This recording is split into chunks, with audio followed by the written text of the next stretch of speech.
Welcome to Impact Factor, your weekly dose of commentary on a new medical study. I'm Dr. F. Perry Wilson of the Yale School of Medicine.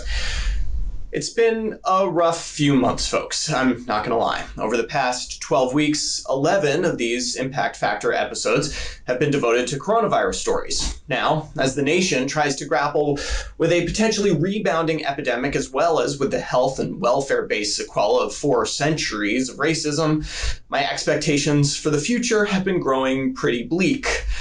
But I read this study appearing in Science Advances, which gave me a bit of hope. No, it doesn't address the health implications of systematic racism.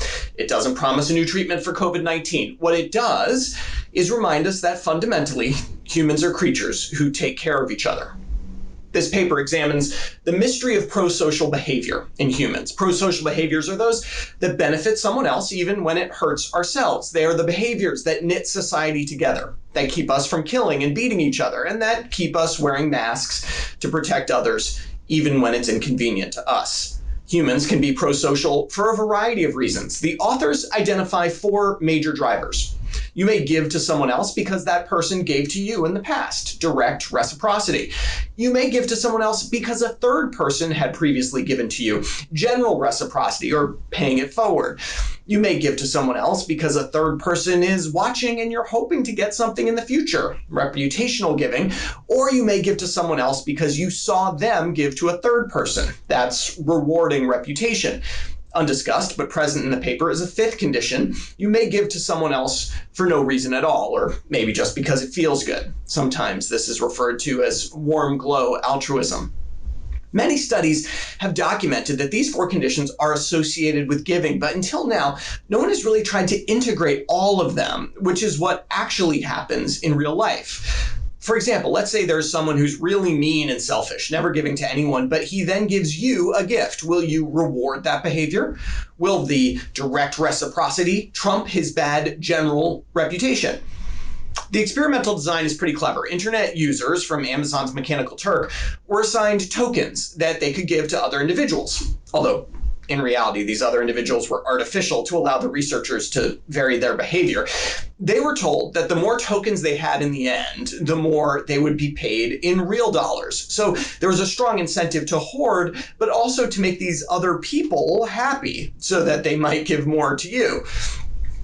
Let's start with the baseline condition. The participants were given 10 tokens and asked to give to an anonymous stranger from 0 to all 10 of them. In this situation, there would be no reciprocity. After you gave away tokens, that's it. On average, individuals gave 5 tokens.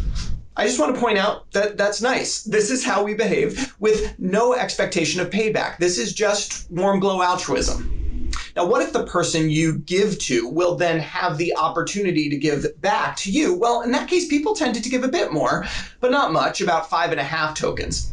And if you went second, well, the more they gave you, the more you gave back to them, though it was far from a 1-to-1 correlation. To account for all the other reasons to give tokens, a large number of variations of the central experiment was performed. In this example, you can see the researchers throwing in permutations of general reciprocity and reputational giving.